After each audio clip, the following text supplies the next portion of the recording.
Hey guys, what's up? Welcome to part 2 as promised. I'm back with 10 more short but great JRPGs everybody should play. Now in the previous video I focused on JRPGs that were 15 hours long or less. Today I'll be focusing on the ones that are between 15 hours and 20 hours, no more than 20 hours. That is, of course, if you mostly focus on the main story, and all of these times are based on my personal experience. And with that clarified, let's begin!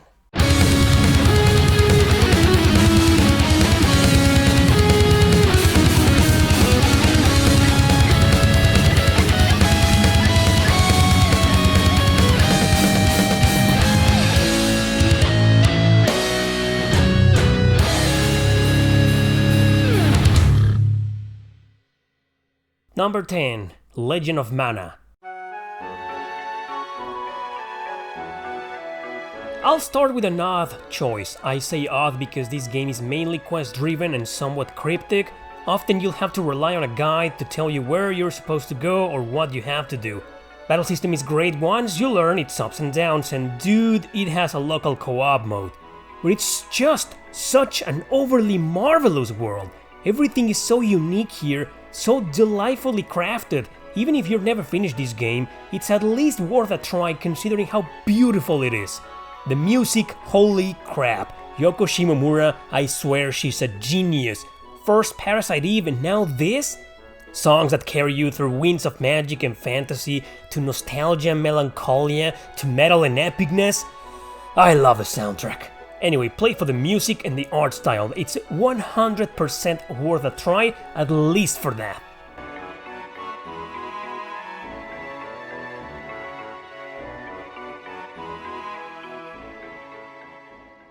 Number 9. Star Ocean First Departure. Since this is a remake of the original 16-bit JRPG, you can imagine why it's fairly short compared to all the other titles. It is surprisingly good though, and it does hook you up from the beginning quite smoothly. I believe it's by far the easiest entry into the series, as it's balanced, friendly, and very fun to play. Still challenging but not as hard as Star Ocean 2 or 3. Now I beat the PSP version in less than 20 hours. Matter of fact, this I did 17 and a half, so back then I was surprised to see how short it was. Of course, I barely did any side quests, so that's why it didn't take me long to beat it. Is the enhanced port for modern systems just as short? I'm not sure, but from what I've seen, it looks like they only added extra side content, so maybe it's still fairly short? Give it a try nonetheless on any console.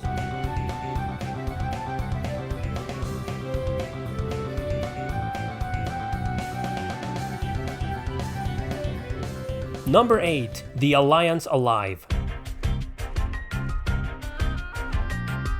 A charming RPG that I've covered several times in this channel. However, just like with Star Ocean, I've only beaten one version, and that is the 3DS one.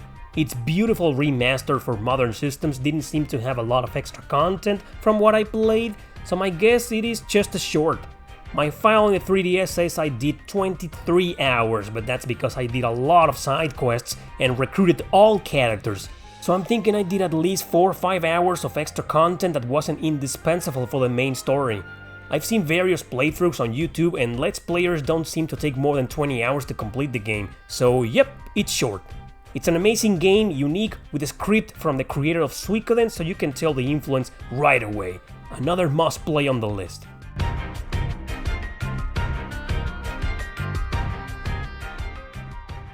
Number 7. Hexis Force. This one's more of a hidden gem than anything. Hexis Force is a forgotten PSP exclusive, but I strongly believe everybody should play. Now, this one's a little tricky, like Lost Dimension, but in a different way. You see, there's two main characters to choose from. Their stories will intertwine at some point, so you can just play with whoever you want. I played simultaneously with both of them, and my files on each one are a little bit over 15 hours. Scenes and events are very different on each route. However, playing with either feels like a short but complete experience at the same time. Plus, it's basically the same ending and final boss, so if you beat the game with one character, you could say you really did finish it. I owe you an explanation of this excellent game since I've covered it a million times, so let's move on.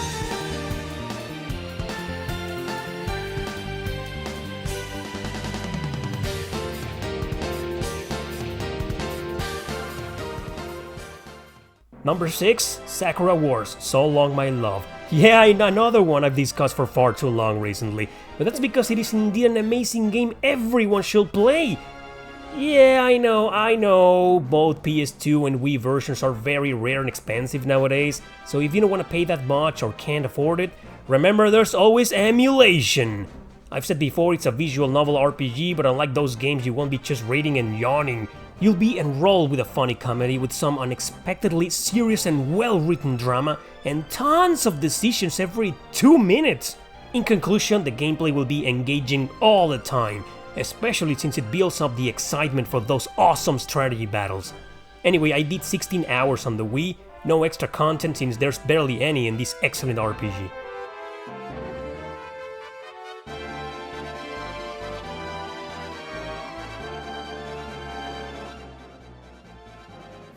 Number 5, I Am Setsuna. This is a true love letter to the classics on the 16-bit era, and it really does play like one, but with notorious beauty, great graphics, and an extraordinary soundtrack. If you like piano, man, this music I guarantee will hypnotize you. Complaints about this fantastic turn-based RPG are about it being short and bland. Sure, I did less than 20 hours like everybody else, grinding included, but bland? Well, to each their own, right? Because I believe the story was charmingly enough to keep me going, and with that music, it just feels like a deep and melancholic trip into its many webs of sadness, a journey where characters are striving to find happiness in any way they can through the harsh, never-ending winters of their world. Story and characters are what sold me, honestly. And since the battle mechanics are as great and memorable as in the 16-bit era, I do believe it's an RPG everybody should play.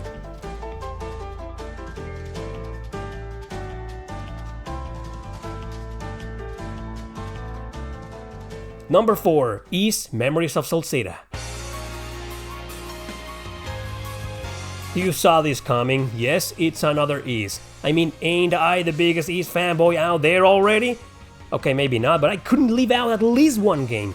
And well, it's actually the only one that fits in this video since it's longer than 15 hours for sure, but no more than 20. At least not if you skip the repetitive side quests and the completion of the map.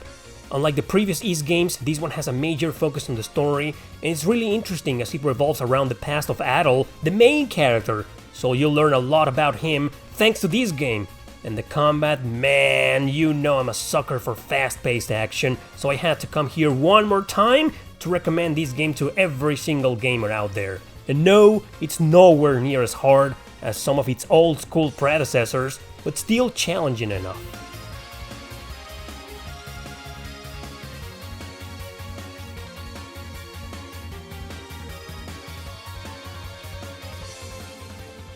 Number 3, Vandal Hearts. Almost 2 years ago I did a couple of videos about JRPGs everybody should play. I invite you to watch them if you haven't already. If you have, you might remember this underrated gem being on part 2. I've praised it enough, generally favoring its impressive variety in mission design, so I'll just focus on the time. When I first played it, I was surprised to see how short it was. And I'll admit, I wasn't satisfied since I loved it so much. I wanted more! That's a good sign on a game when it leaves you wanting for more, wouldn't you agree? 16 hours and a half is what took me to beat this challenging strategy RPG. It's hard, but not that much, so it's mostly balanced. And if you can't take it, there's always grinding. So yeah, almost 2 years have passed and I still believe everybody should play it, just like the next game on this list.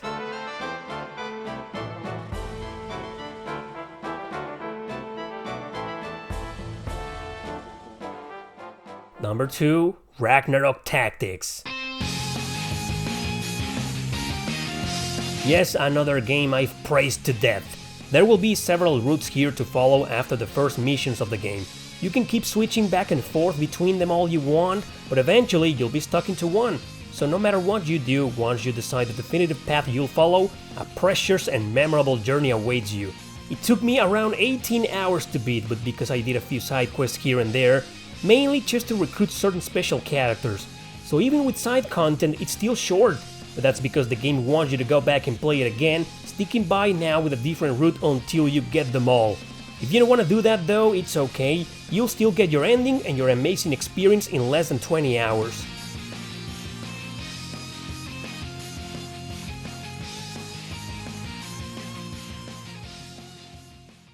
Number 1.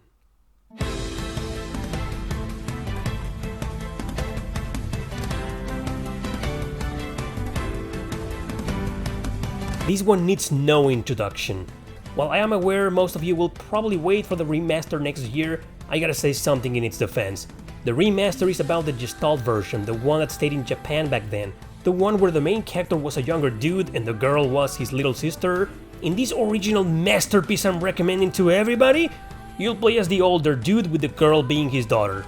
Without the side content, Nier took me around 16 hours to complete both times. First one I played on easy and second I played on normal. So I'm proof, even on normal, it won't surpass the 20 hours limit I established for this video.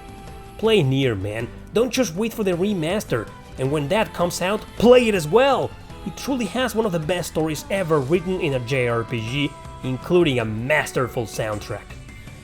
And yes, I know Nier Automata is almost just as short, depending on how you play it, but by this point, everybody already has played that game.